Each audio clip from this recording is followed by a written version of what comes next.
would like to introduce the cast who will be reading tonight. Starting at the far end, we have Erin Watson, who will be reading the role of Rosamond, a social service worker in her 40s. Milo Smith, next to her, will be, he's double cast this evening. He'll be reading the role of Mr. Audric, a 68-year-old man, as well as Dr. Kendall, a doctor in his 50s. Beside Milo is Ben Goodman, who will be reading the role of Nolan, 24-year-old young fellow. Beside Ben is Alexa Elser, is Brianna Bergs, who will be reading Kaya, a 21-year-old young lady. And Kaya's younger sister will be read by Alexa Elser, and her name, the character's name is Millie. She's an 11-year-old younger sister. And I will be reading the stage directions. In Another Life by Czarina Zoleta. Scene 1. I apologize, there are 2 settings. The scenes with Millie are in Boston, Massachusetts. And there are other scenes that occur with Nolan that will be happening in an outdoor haven-like setting. In Another Life. Scene 1. Blackout. I am blind, fumbling in the dark, like a newborn babe still withheld the privilege of sight. Faint light appears. But wait, a light. Is it the light at the end of the tunnel? A lighthouse? The face of a star? I don't know what it is, but I know that I must move towards it. Because in this pitch black, that is the only thing I see. The only thing I know. I know nothing but this light. Yet I know nothing about it. She moves towards it. Am I getting any closer? Am I going the right way? Is the light even there? Am I making this up? My eyes can't distinguish what's real or what's not real. I cannot trust my eyes, but I can trust my heart. My heart can distinguish what's real or not real, and my heart is telling me that this is real. Scene 2. Dimmed lights. You can only distinguish 2 silhouettes. It's dark, Kaya. I know it is. Mom and Dad are gone. It's just us. Where are you? I'm here. I can't see you. I can't see you either. Then how do I know you're here? Can you feel that? What? I can feel you. But we're not even touching. We don't have to be touching to feel each other. Is that what it is? So you feel it then? Yes. I'm always with you. I'll always be with you, silly Millie. Promise, Papaya Kaya? Promise. Scene 3. Nolan is looking off in the distance, intense and brooding. Kaya enters, not noticing Nolan. She looks confused and disoriented. He watches her fluster amplify. She takes a step this way and a step that way. He chuckles, shakes his head at the spectacle, and he steps forward. There's no street sign if that's what you're looking for. Kaya jumps, spinning around to face him. Nolan raises his arms like someone trying to calm an unsettled horse. Whoever runs this place should invest in some. I'll be sure to pass the message. Heading somewhere? Excuse me? You look like you're in an awful hurry. I need to be somewhere. Have the weird feeling that there's someplace you need to be but no idea where? How did you know? Nolan smiles knowingly. Scene 4. Millie, in a prestigious-looking school uniform, stands on a kitchen chair slathering peanut butter on pieces of bread. There are more than a dozen slices with peanut butter covering the entire kitchen. Submerging her hand into the jar, she is covered in the brown substance, splattering herself and the nearby vicinity. There is an intense look of concentration on her face as she carefully coats each piece. Peanut butter. Kaya enters carrying grocery bags. As soon as she sees the mess, she drops her bags. What is this? Peanut butter. Is that all the peanut butter? Is this all the peanut butter we have? It was. Oops. I was going to make peanut butter cookies. Well, I'm making peanut butter sandwiches. What about the bake sale tomorrow? We needed that peanut butter. Right. That bake sale. Do we have to go to that? Yes. It's for your dance recital. We couldn't go to the last two because I had to work, so we have to go to this one. Can we go to the zoo instead? No! We told them we would be there. What about after? Can't. I've got work. What about this weekend? What about the peanut butter? What about it? I told them I was going to make peanut butter cookies. We planned this 3 weeks ago. They've been expecting these cookies for 3 weeks now. What am I supposed to do when I show up without them? Show up with something else. You don't understand. I promised them that there would be peanut butter cookies. That's a pretty big promise. I had every intention of keeping my promise. Promises are funny things. Why do we promise things when we have no way of knowing for sure whether we can keep them? I was going to keep my promise. But there's no more peanut butter. Millie scoops out the last of the peanut butter and shows the empty contents of the jar. All gone. You wasted all the peanut butter? Waste? I made peanut butter sandwiches. You didn't even need to use that much. Look at this piece. It's drowning in peanut butter. You could have easily used half as much as you did. But it wouldn't be enough. Why did you need so much? It tastes better. You should only use what you need. Sometimes you need a little extra peanut butter. But you don't need this many peanut butter sandwiches. What the heck are you going to do with all these sandwiches? Eat them. Why couldn't you eat something else? Like jam sandwiches. Ooh, PB&J, why didn't I think of that? I'm being serious here, Millie. Clearly. You're no fun. Well, some of us don't have time for fun. Millie takes a bite out of the sandwich. This peanut butter sandwich is perfect. Kaya rips the peanut butter sandwich out of Millie's hand, slamming it on the counter. Millie shrugs and grabs another sandwich. This is ridiculous. Were you seriously planning on eating all of these sandwiches? No, I made one for you. I don't need a peanut butter sandwich. Kaya smashes the sandwich out of her hand, sending it flying across the kitchen. We need peanut butter cookies. Peanut butter cookies. But we need peanut butter to make peanut butter cookies. How are we supposed to make peanut butter cookies without any peanut butter? Why can't you just go get some more peanut butter? Because we can't afford any more peanut butter. She collapses at the kitchen table and begins crying. Millie suddenly stops. She puts down the knife solemnly. If we can't afford another jar of peanut butter, then why am I attending one of the most expensive schools in Boston? It's the best school in Boston. Harvard is the best medical school in the country. You know I can't go back there. Why not? Someone has to take care of you. I'm 11 years old. I can take care of myself. Exactly. You're 11. No 11-year-old should have to do that. No 11-year-old should be as grown up as you. I had to do what I had to do. And that's what I'm trying to do. I'm going to take care of us. You're all I have, Millie. Millie stares. After a moment, she turns to her peanut butter sandwiches and begins disassembling them. What the heck are you doing now? Millie shaves the peanut butter off the bread with her knife. You need peanut butter. I can't use that peanut butter. Why not? Because you put it on the bread already. It's pretty much soiled peanut butter.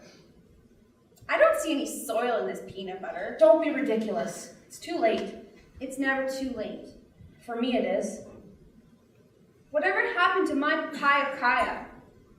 I'm afraid she's disappeared a long time ago, silly Millie. Will I ever see her again? Maybe. In another life. She suddenly flinches in pain, her head reflexively touching her forehead. Millie opens her mouth in concern, but Kaya quickly shrugs it off and stands up. I have to go to work. Scene 5. Kaya and Nolan are seated across from each other at a table with a dozen plates of different food. There's a diverse array of dishes, from curry to pierogies to peanut butter sandwiches. And this has worked before? A few times. It's a good place to start when you have no leads. I don't understand. It can help you remember. How exactly is ratatouille supposed to help me remember? Let's say ratatouille had special significance to you before. Eating it now would probably trigger some memories. But what if I'd never had ratatouille before? Then there's something to check off your bucket list now. This is ridiculous. It doesn't hurt to try. You might as well have fun while you're at it. He hands her a peanut butter sandwich. This is a waste of my time. And a waste of food, too. Oh, come on. You've got to eat anyways. He waves the peanut butter sandwich in her face. I don't want a stupid peanut butter sandwich. Light in the distance flickers. Kaya abruptly jumps up. There's no need to be rude. I remember that face. The face of a little girl. That's a good start. I told you that. I need to know who that face is. I need to remember. Stop thinking about it. No, I need to remember now. You can't rush these things. It'll come in time. That's what I've been drawn to this whole time. I feel drawn to that face. Someone important? Whoever that face is, I need to be there. Well, there's nothing you can do. There must be something I can do. Just relax. How can I relax when I'm here and I know that I need to be there? For Christ's sake, just stop. But that face, I can't just stop. Stop! Right now. How the heck are you so nonchalant about everything? Why should we stress ourselves over things we have no control over? Might as well just enjoy ourselves now. How can I even enjoy myself here? Were you enjoying yourself back there? There wasn't time for that. Well, God knows how much time we have here, so we might as well enjoy it now. But what about the future? Shouldn't we at least plan? Kaya, there's no point in planning. But then we could brace ourselves. Brace ourselves for what? Who knows? Exactly. Nobody knows. So then what do we do? We can't brace ourselves. We can at least embrace the unknown. That's just reckless. It's exhilarating. No, that's scary. What scared you? All the responsibility I had to deal with when my parents died? They died. But you didn't. Lucky me. You're lucky enough to be alive. You should live for them at least. Not all of us are that lucky. Live a little. How ironic. Living here. It's all we've got. It's all I've got. How long have you been here? 2 years now. Wow. That's a long time. Not as long as Mr. Audrey. He's been here for almost 11 years now. 11 years. That number sounds familiar. A whole lifetime here, right? But at least he had his whole life to live before this. 58 years before all this. He lived almost his whole life already. Me, on the other hand, wound up here at the age 22. My whole life ahead of me. But not anymore. What about me? I'm 21. But you still got a chance of getting out. How do you know that? I'm just saying. How could you be so sure that you're doomed? Mr. Roderick thinks that the longer you're here for, the less likely you are to get out. You don't remember anything? Zip. So you're already off on a better foot than me. Maybe you should try a peanut butter sandwich. I already have. Nothing. But you should try it. Kaya finally takes the sandwich and takes a bite out of it. This peanut butter sandwich is perfect. Just the right amount of peanut butter. It's that extra little peanut butter. Who would have thought? Do you think the peanut butter sandwich is good? You gotta try the ratatouille. Kaya hesitates and examines the stew. She's about to turn it away, but then looks at no one. I think I will try. That's the spirit. Scene 6.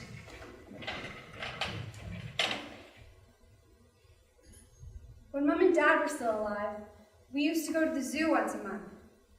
Do you remember that, Kaya? How they got us those special annual memberships when you graduated? I miss that. Zoo days.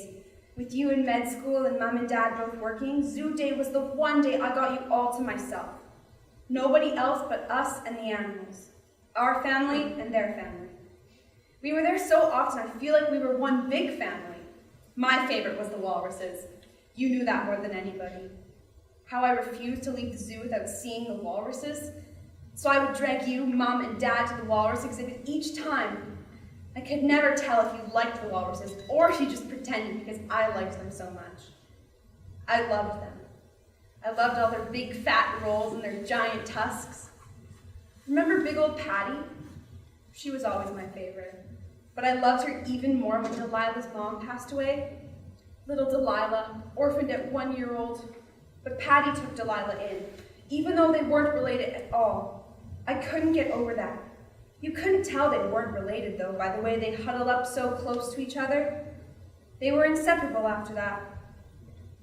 I hope they're still together. I want to visit them again, but you never have the time. Can we go to the zoo, Kaya? I don't want to go without you, though. I'm scared that Patty and Delilah aren't together anymore. Why aren't we together anymore? Scene 7. Kaya is standing on a mountaintop, soaking in a majestic view. I'm on top of the world. I've never felt like this. It's exhilarating. It's scary. And I can see now why I've been too scared to climb this mountain. I'm up here high, but it's a long way to the bottom. Not only is it a big fall, but there's so much down there. It's overwhelming down there. crowded with so many things demanding my attention, suffocating. But up here, the air is so light and free, I can breathe, I can move, I can do as I wish. Kaya is joined by Nolan, who is out of breath. Great view, huh? Breathtaking. I love it here. Do you come here often? Yes. Do you bring everybody here? No. Why not? Nobody sticks around long enough for me to show them. Besides, this is a special place. It must be nice to come here by yourself. Yeah. Is it weird me being here? Why would you say that? Well, just because you're so used to coming here alone. I feel like I'm intruding. To be honest, it's actually nice. Well, thank you for sharing this with me. And sharing. I forgot what it's like to share. Sharing. Light in the distance flickers. That's all I did.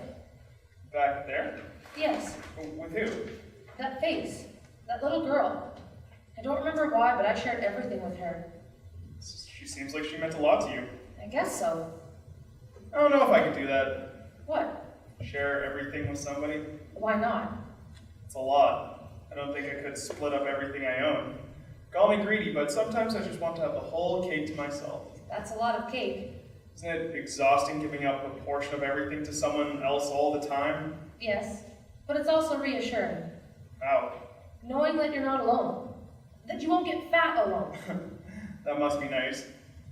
But I guess you have to be nice to share. I think I'm too selfish. So used to being on my own for so long now. You're sharing right now, though. Huh. I guess I am. How does it feel? Reassuring. We should probably head back down before it gets dark and we get lost. Would that be such a bad thing? Getting lost? Getting lost with you. Well, we didn't bring any food and I'd get hungry. You wouldn't want to see me hangry. Hangry? Hungry and angry. Oh my. Deadliest combination ever. I think I could tolerate it. Really? We could be lost and hangry together. Now that sounds like a lethal mix. You sure you want to risk that? You gotta risk it to get the biscuit. Since when did you become such a daredevil? I'm learning. Can we stay a little longer? Just another minute. Why not? There's no big rush. He grabs her hand. Scene 8. Millie, sitting on the ground by herself. She solemnly stares at a jar of peanut butter and a slice of bread on a plate in front of her. Nolan and Kaya are having a picnic on the mountaintop, indulging in an abundant feast. Kaya is leaning against Nolan with his arms wrapped around her. Both of them are smiling and laughing, basking in each other's presence. After a long moment of deliberation, Millie tentatively reaches for the jar of peanut butter. At the same time, Kaya pulls a jar of peanut butter from the picnic basket. Both of them untwist the lid off the jar and peer inside at the contents. Without hesitation, Kaya plunges a knife into the jar, scooping out a copious dollop of peanut butter. She plays with it, spinning the knife around, watching the overflowing peanut butter dripping off her knife, wrapping itself around the metallic edge. Meanwhile, Millie gravely contemplates the contents of the jar. With wary reluctance, she ever so slowly reaches for the butter knife. Kaya generously dumps the peanut butter on a slice of bread, contentedly lathering the creamy spread all over. Millie still eyes inside the container, biting her lip. Kaya said to only use what you need. More! Kaya dumps her knife back into the jar, shoveling out another generous portion. This time, she playfully waves the peanut butter in front of Nolan, as if threatening to smear him with it. The two of them lightheartedly tussle over the peanut butter, getting it all over them. The peanut butter-coated knife ends up slipping out of their hands, but they are untroubled by this, picking up the peanut butter off of each other and licking their fingers. Taking a deep breath, Millie sets the knife down and places the lid back on the jar. I don't need any. Both Kaya and Millie reach for their respective pieces of bread, biting into them. There is a look of intense satisfaction on Kaya's face as she savors her slice, while Millie looks as if she is swallowing cardboard. Kaya offers Nolan a bite, who graciously accepts. After one bite, Millie sets her piece back down on the plate. See, Kaya? I didn't even use any peanut butter. I know you need it. So will you come back now? Millie wraps her arms around her knees and begins to rock herself back and forth in the fetal position. I need Kaya. I don't even need her to take care of me. No, I don't need anybody to take care of me. But I need her because she's my best friend. She understands me like nobody else. We understand each other. I mean, I'm sure we don't feel the same way all the time, but we see each other for what we are. We see each other. We know each other. We see, we know. Just like that. Who's going to see me then? In the darkness behind her, two figures appear, ominously haunting her. There's a man in a white lab coat to her left, and a woman carrying a briefcase on her right. Please come back, Kaya. I can't wait forever. Can't we stay here forever? Scene 9. Millie is sitting with a cardboard box over top of her. Kaya stands over the box. You have to come out. I don't want to. I know you don't. Then leave me alone. I'm not leaving you alone until you get out. But it's so nice and warm in here. It's cold out there. I'll get you a sweater. I don't want a sweater. It's not going to get any warmer out here. Then I'll stay in here. You can't hide in there forever. You said you would leave me if I got out of the box. Well, I lied then. I'm not leaving you alone. Someone has to make sure you don't crawl back underneath that box. Millie peeps her head out. So you won't leave me? Kaya slowly lifts the cardboard box to crawl underneath, holding the box over both of them. Never, silly Millie. She offers her hand. Millie stares at it, and after a moment finally takes it. Kaya pulls both of them out from underneath the box. Scene 10. Kaya is on top of the mountain, standing on the edge. Maybe if I jump, maybe I'll go back there. Maybe it'll take me to that light, to that face. You don't want to do that. Why not? I've tried. How did it feel? It hurt. But not in the way you think. What do you mean? It hurts when you find out it doesn't hurt. We can't feel pain here? You just feel numb.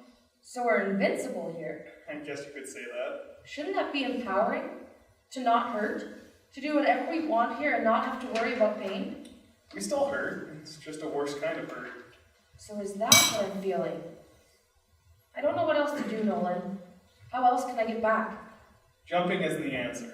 Besides, I wouldn't want you to jump. Why not? You just got here. So? I don't want to lose you already. But you said if I jumped, I'd still be here. No, you'd be down there. And I'd much rather you stayed up here with me. It is a beautiful view. Sure is. Can't remember it ever being so nice. I thought you can't remember anything. But I can make new memories. New memories. With you. With me? We can make new memories. We can make them together. And forget remembering? We don't have to remember. Nolan kisses Kaya. Scene 11. I still can't remember that face. Is that face really that important? I thought it was, but maybe it's not. You can only put so much importance to something untitled, unknown, before the blankness of it all. The mystery of it all eats away at your motivation. I'm getting tired of not knowing what it means. You can only feel so much towards something indefinite, something blinded to you for so long. And in my blindness, I think I found something else, something definite. They say love is blind. Is love making me blind, or am I becoming blind to love? Scene 12. Kaya is tucking Millie into bed. It's time for bed, Millie. If I go to bed, will you go hang out with your friends? No, Why not? because my friend is going to sleep right now. Don't you have other friends? Where are they? Right here. You don't have any other friends? I don't need any. Wouldn't you like some, though? I don't have the time. Didn't you have friends before? I remember you used to have lots of friends. I had time before, Why not anymore? because I'm too busy trying to tuck you into bed, silly Millie. I bet you would like to have other friends to hang out with. Sometimes. But you know what I would like most? What? For you to go to bed. I am in bed. Go to sleep. I'll only go to sleep if you go hang out with one of your friends. Fine. Kaya crawls under the blankets with Millie. What are you doing? I'm hanging out with my best friend. Scene 13. I remember a face. Tell me about it. It's a beautifully young face, no wrinkles, no deformities. Untainted, unscarred. The face of innocence, hope, optimism. I don't know what it is about that face, but I feel something when I look at it.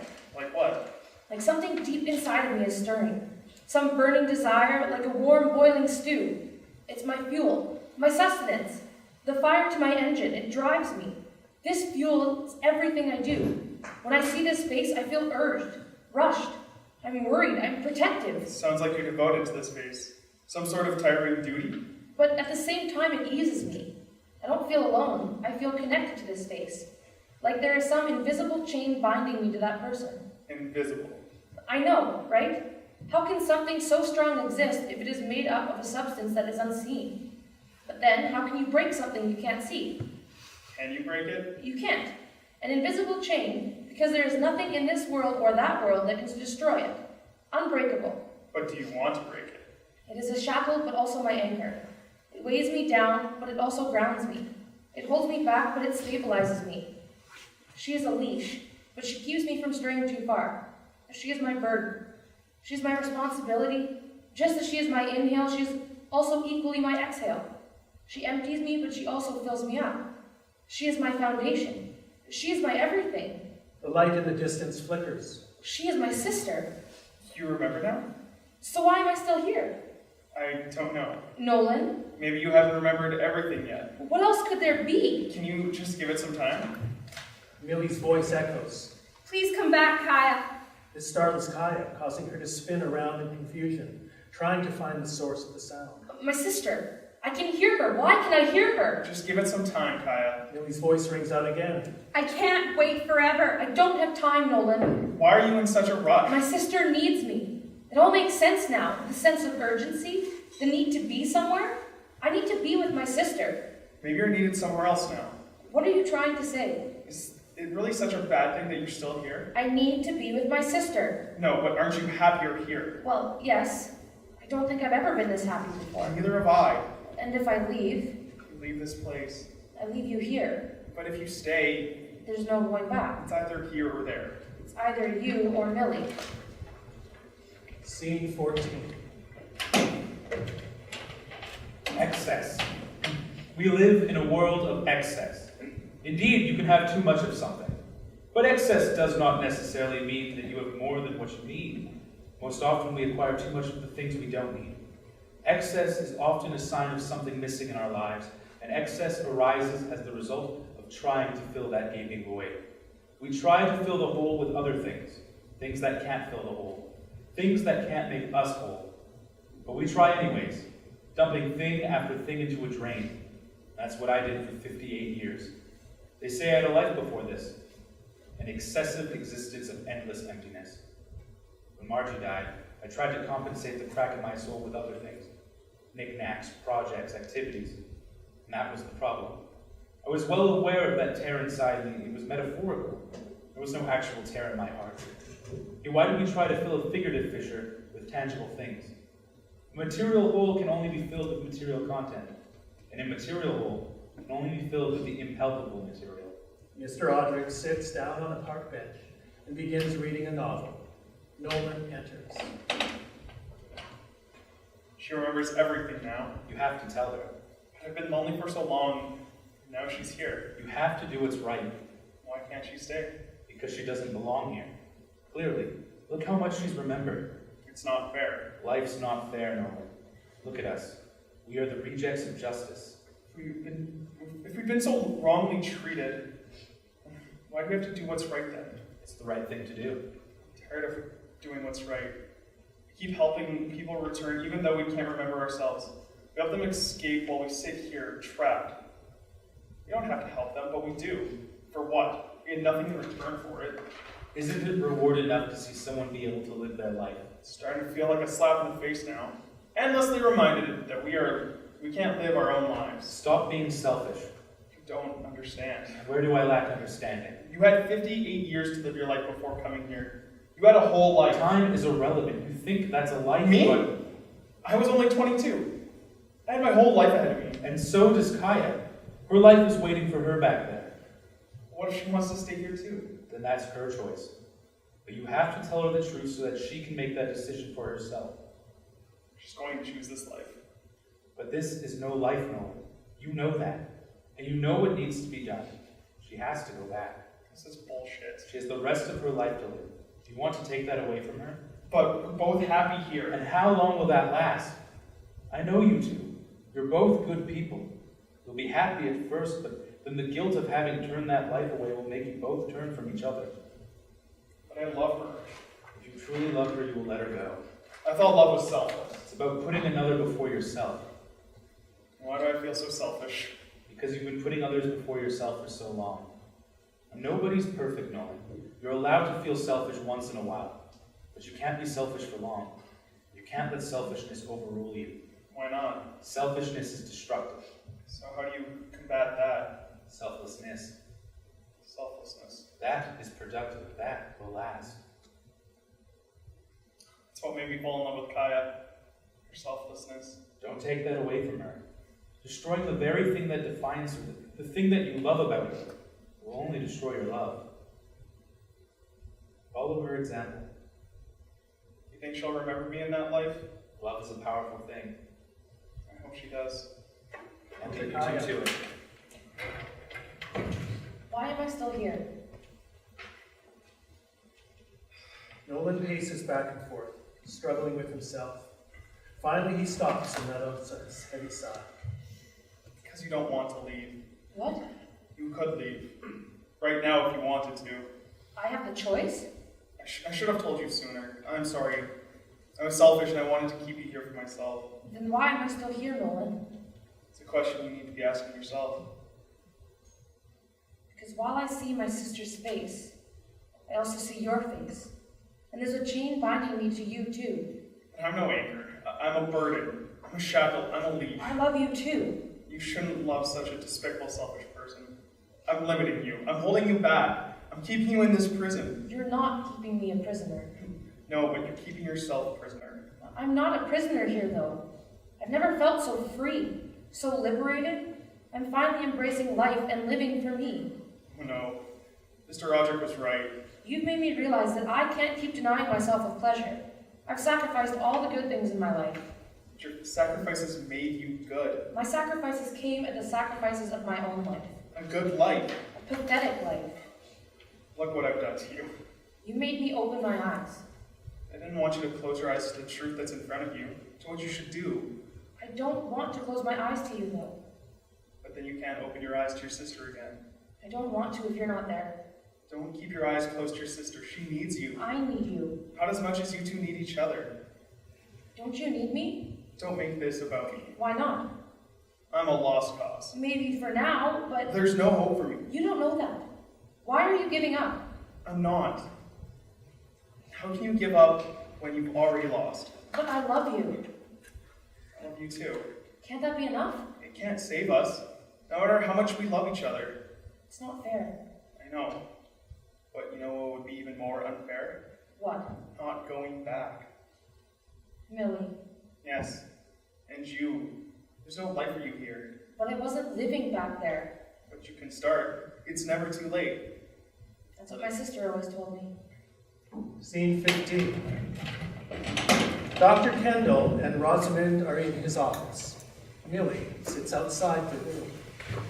Does Millie have any other relatives or possible She guardians? always keeps her promises. Unfortunately, none. She said she was going to keep her promise. In that case, if Kaya doesn't... She never lets anyone down. She never lets me down. I've already started looking at potential foster homes. She said she was going to take care of us. Have you spoken to her about it yet? They're going to take me away from Kaya? Not yet. But I guess, how can they take me away from her when she left me? Scene 16. Kaya's eyes are squeezed shut, holding her head in her hands with an agonized expression on her face. Nolan holds her at arm's length. It's getting worse, isn't it? She's all that I can hear. Her voice, it sounds so desperate. I've never heard her like this before.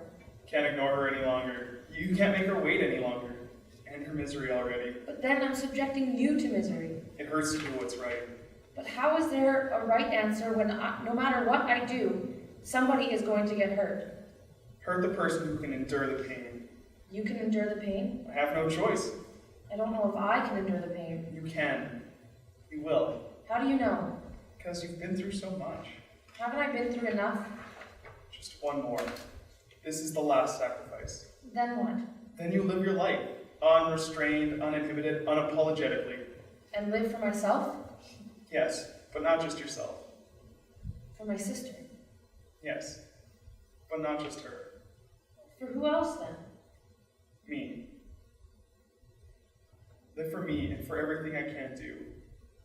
Only one of us can live. I'm glad it's you. I'm glad I met you. Maybe we'll be together again in another life. Scene 17. Millie stands center stage. Dr. Kendall and Rosamond ominously hover behind her, standing next to each other and facing Millie. Lights on them, everything else is dark.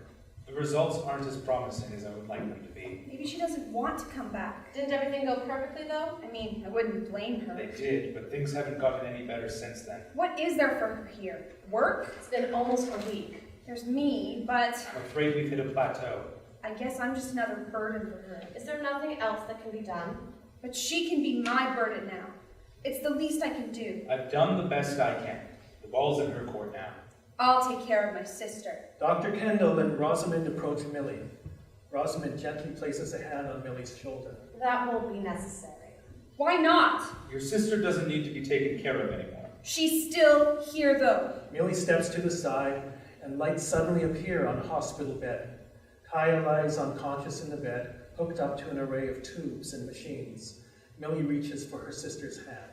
Her body is here, but I'm afraid that's all there is. She can't be gone. I would know if she was gone. I've seen it before. The body is responsive and ready, but sometimes the mind isn't there. She's still there. I can feel It's it. up to her when she'll wake up, whether she'll wake up from her coma at all. But I fear she's entered a vegetative state. Even though we successfully removed the brain tumor, She's going to wake up. We're afraid she's not coming back, Millie. But she's right here. Millie flings herself onto Kaya's bed. It's time to move on, Millie. Millie buries her face into Kaya's shoulder. Please wake up, Kaya. We have to let go, Millie. Please, Kaya. Let go, sweetheart. Millie swats her away. and don't make this any harder than it should be. Millie! Kaya! Dr. Kendall and Rosamond try wrenching Millie away, but Millie fights them off. Wake up! After a long struggle, the two adults finally manage to peel Millie away from her sister. Hysterically screaming and crying, Millie continues to writhe and thrash as they grapple to carry her out of the room. Long after they exit, Millie's desperate cries can still be heard offstage. Kaya continues to lay motionless in bed. The silhouettes of Nolan and Kaya appear on the mountaintop. They embrace each other one last time. After a long moment, Nolan pulls away from Kaya, and she reaches after him as he leaves. This is my farewell. This is my homecoming. I'm saying goodbye to Nolan, but I'm greeting my sister again. I'm coming back to that world, but I'm not coming back to that life. I'm leaving this world, but I am bringing back this life. Kaya's figure falls off the mountain. All of a sudden, Kaya lurches upright in bed, gasping for air. Blackout. Scene 18. Kaya and Millie are clutching onto each other. Is it really you? Am I really here? I can see you. I can feel you. Does that mean that I'm here? Please tell me that you're here. I must be here. Please tell me that Kaya came back. She didn't, though. Kaya isn't back for good? She's not. I left her back there. And I brought back Papaya Kaya instead. We're here together now. But a part of me is still there. Scene 19. How are you? I'm fine. You miss him.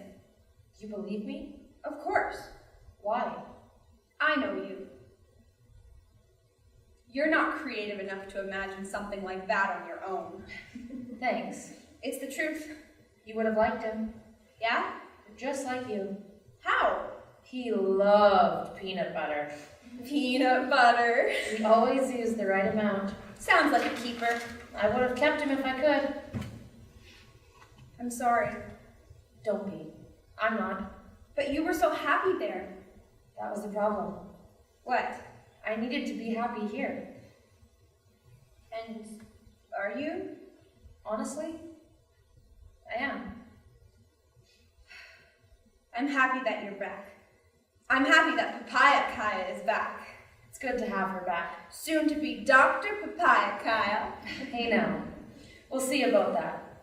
That's questionable now after my last clinical, which I'm pretty sure I bombed. Yeah, I'm pretty sure you bombed it out of the water. Let's not get our hopes up. Oh, come on. It's going to happen. You're going to be a neurologist. You didn't come back for nothing. No, I came back for everything. I came back for you. And you. Yes, and me. Scene 20. 3 years have passed. Millie and Kaya are at the zoo. They stand in front of a caged fence. The sign reads, "Turtle Doves," but there are no birds in sight. Kaya is absorbed in reading the infographic. Millie is intent on watching her sister. Why don't you go on that date? Did you know that turtle doves are also called mourning doves? Isn't that because their call sounds so sad? They say that when a dove's mate dies, that dove mourns their partner. Some don't even find a new mate. They have one mate for life.